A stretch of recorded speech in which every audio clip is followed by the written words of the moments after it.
ಪಹಲ್ಗಾಮ್ನಲ್ಲಿ 26 ಅಮಾಯಕ ಪ್ರವಾಸಿಗರು ಭಯೋತ್ಪಾದಕರ ದಾಳಿಯಲ್ಲಿ ಹತ್ಯೆಯಾಗಿದ್ದಾರೆ.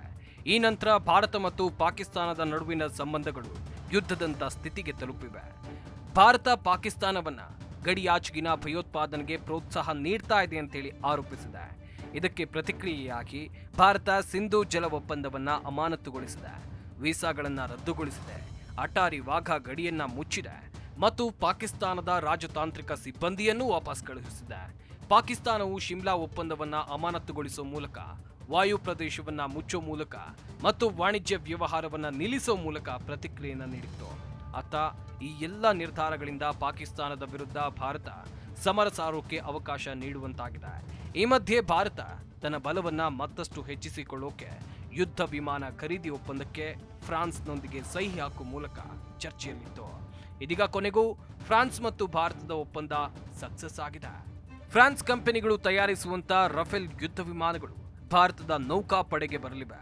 64,000 ಕೋಟಿ ರೂಪಾಯಿ ಮೌಲ್ಯದ 26 ರಫೇಲ್ ಜೆಟ್ಗಳನ್ನ ಖರೀದಿ ಮಾಡೋಕೆ ಫ್ರಾನ್ಸ್ ಜೊತೆ ಭಾರತ ಸರ್ಕಾರ ಒಪ್ಪಂದವನ್ನ ಮಾಡಿಕೊಂಡಿದೆ. ಈ ಹಿಂದೆ 36 ರಫೇಲ್ ಜೆಟ್ಗಳು ಭಾರತದ ವಾಯುಪಡೆಗೆ ಬಂದಿದ್ವು. ಈಗ ನೌಕಾಪಡೆಗೂ ಇವುಗಳೇ ಪ್ರಬಲ ಶಕ್ತಿಗಳಾಗಿವೆ.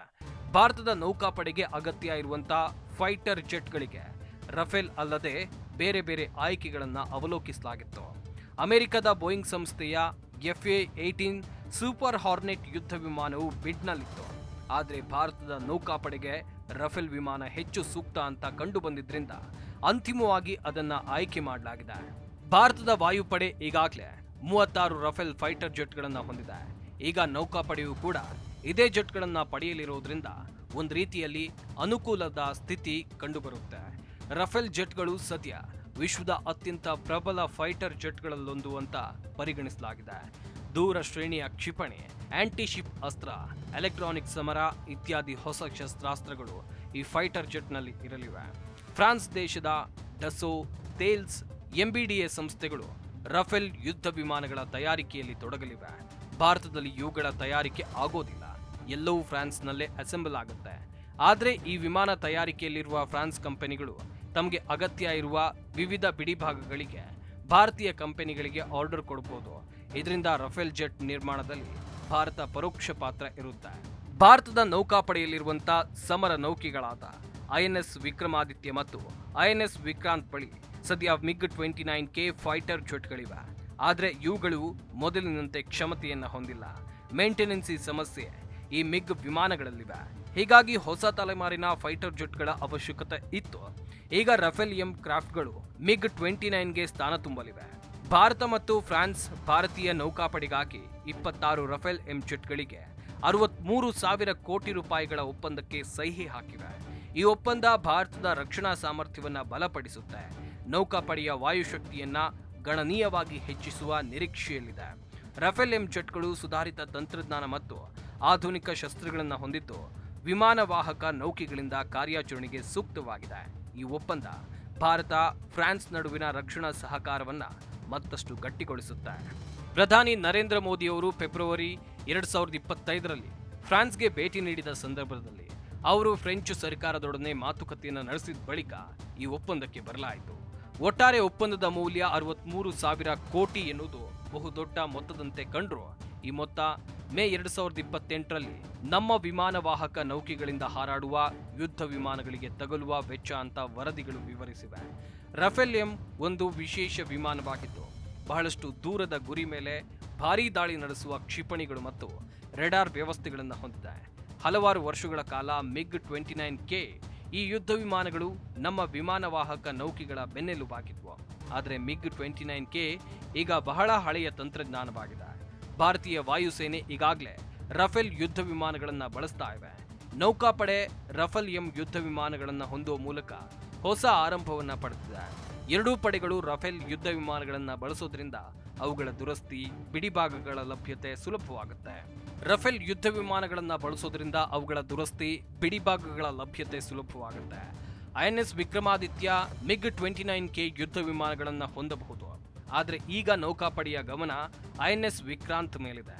ಸದ್ಯದ ಮಟ್ಟಿಗೆ ಅಂದ್ರೆ ಬಹುತೇಕ 2040ರ ತನಕ INS ವಿಕ್ರಾಂತ್ ಮೇಲೆ MiG ಯುದ್ಧ ವಿಮಾನಗಳೇ ಇರಲಿದೆ. ಆ ಬಳಿಕ ಅವುಗಳ ಬದಲಿಗೆ ಬೇರೆ ಯುದ್ಧ ವಿಮಾನಗಳನ್ನು ಬಳಸಲಾಗುತ್ತೆ. ಅಂದಾಜು 2035-38ರಲ್ಲಿ ಭಾರತ ಸ್ವಂತ twin engine deck based fighter ಜೆಟ್ಗಳು ಸಿದ್ಧವಾಗುವ ತನಕ ರಫೇಲ್ ಎಂ ಯುದ್ಧ ವಿಮಾನಗಳು ಭಾರತ ಸಮುದ್ರದ ಪಾರಮ್ಯವನ್ನ ಕಾಪಾಡೋಕೆ ನೆರವಾಗುತ್ತೆ. ರಫೇಲ್ ಯುದ್ಧ ವಿಮಾನಗಳು ಮುಖ್ಯವಾಗಿ 3 ಆವೃತ್ತಿಯಲ್ಲಿ ಲಭ್ಯ ಇದೆ. ಅಂದ್ರೆ ರಫೇಲ್ ಬಿ ಭೂ ಆಧಾರಿತ 2 ಆಸನಗಳ ಯುದ್ಧ ವಿಮಾನ, ರಫೇಲ್ ಸಿ ಭೂ ಆಧಾರಿತ ಒಂಟಿ ಆಸನದ ಯುದ್ಧ ವಿಮಾನ ಹಾಗೂ ನೌಕಾಸೇನೆ ಬಳಕೆಯ ರಫೇಲ್ ಎಂ ಯುದ್ಧ ವಿಮಾನ. ಭೂ ಆಧಾರಿತ ಬಿ ಮತ್ತು ಸಿ ಆವೃತ್ತಿಗಳನ್ನು ಭಾರತೀಯ ವಾಯುಪಡೆ ಬಳಸ್ತಾ ಇದೆ. ಈಗಾಗಲೇ 36 ವಿಮಾನಗಳನ್ನು ಹೊಂದಿದೆ. ರಫೇಲ್ ಎಂ ಯುದ್ಧ ವಿಮಾನ ನೌಕಾಪಡೆಯ ಆವೃತ್ತಿಯಾಗಿದ್ದು ಇವುಗಳನ್ನ ವಿಮಾನ ವಾಹಕ ನೌಕೆಗಳಲ್ಲಿ ಕಾರ್ಯಾಚರಿಸೋಕೆ ಸೂಕ್ತವಾಗಿದೆ. ಅರೆಸ್ಟರ್ ವೈರ್ಗಳನ್ನ ಹಿಡಿಯೋಕೆ ಬೇಕಾದ ಹುಕ್ಗಳನ್ನು ಹೊಂದಿದೆ. ಸಮುದ್ರದ ಉಪ್ಪು ಮಿಶ್ರಿತ ಗಾಳಿಯನ್ನ ಉತ್ತಮವಾಗಿ ನಿರ್ವಹಿಸಬಲ್ಲವು. 3 ಆವೃತ್ತಿಗಳಲ್ಲಿ ಮುಖ್ಯ ವ್ಯತ್ಯಾಸ ಅಂದ್ರೆ ಭೂ ಆಧಾರಿತ ಯುದ್ಧ ವಿಮಾನಗಳಿಗೆ ಸಮುದ್ರ ಕಾರ್ಯಾಚರಣೆಗೆ ಸಂಬಂಧಿಸಿದ ವೈಶಿಷ್ಟ್ಯಗಳ ಬಗ್ಗೆ ರಫೇಲ್ ಎಂ ಸಮುದ್ರದಲ್ಲಿರುವ ನೌಕೆಯ ಮೇಲೆ ಇಳಿದು ಟೇಕ್ ಆಫ್ ಆಗೋಕೆ ಬೇಕಾದಷ್ಟು ಗಟ್ಟಿಯಾಗಿದೆ. ಒಳಭಾಗದಲ್ಲಿ ಈ ಆವೃತ್ತಿಯು ಬಹುತೇಕ 80-85% ಒಂದೇ ರೀತಿ ಇರುತ್ತೆ. ಒಂದೇ ರೀತಿಯ ಇಂಜಿನ್ಗಳು, ರೆಡಾರ್ಗಳು ಮತ್ತು ಆಯುಧ ವ್ಯವಸ್ಥೆಯನ್ನ ಹೊಂದಿವೆ. ಆದರೆ ರಫೇಲ್ ಎಂ ಅನ್ನ ನೌಕಾಪಡೆಯ ಅವಶ್ಯಕತೆಗೆ ತಕ್ಕಂತೆ ಒಂದಷ್ಟು ಮಾರ್ಪಾಡುಗಳನ್ನು ಮಾಡಲಾಗಿದೆ. ವಿಮಾನಗಳಲ್ಲಿ ಈ ಹೋಲಿಕೆ ಭಾರತಕ್ಕೆ ಅನುಕೂಲ ಆಗಿದೆ. ಫೈಟರ್ಗಳು ಮತ್ತು ಮೆಕ್ಯಾನಿಕ್ಗಳು ಸುಲಭವಾಗಿ ಅವುಗಳ ನಡುವೆ ಕಾರ್ಯಾಚರಿಸಬಹುದು. ಇದು ಸಮಯ ಮತ್ತು ಹಣ ಎರಡನ್ನೂ ಉಳಿಸೋಕೆ ನೆರವಾಗುತ್ತೆ. ಪಹಲ್ಗಾಮ್ ಉಗ್ರ ದಾಳಿ ಬೆನ್ನಲ್ಲೇ ಭಾರತ ಮತ್ತು ಪಾಕಿಸ್ತಾನದ ನಡುವಿನ ಪರಿಸ್ಥಿತಿ ಉದ್ವಿಗ್ನಗೊಂಡಿದೆ.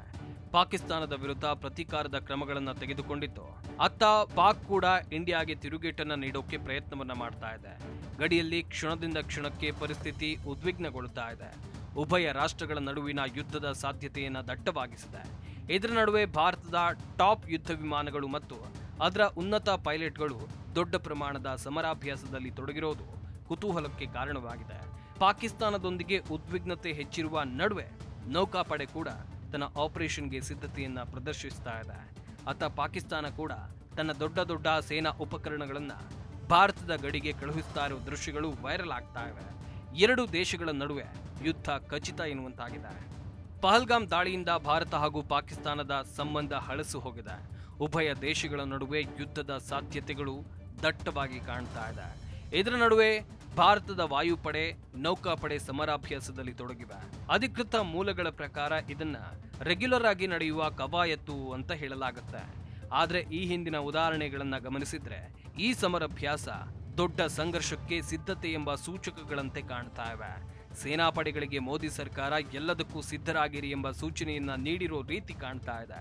ಈ ಹಿನ್ನೆಲೆ ನೌಕಾಪಡೆ ಹಾಗೂ ವಾಯುಪಡೆ ಯುದ್ಧಕ್ಕೆ ಸಜ್ಜಾಗ್ತಾ ಇವೆ ಎಂಬ ಮಾತುಗಳು ಕೇಳಿ ಬರ್ತಾ ಇವೆ.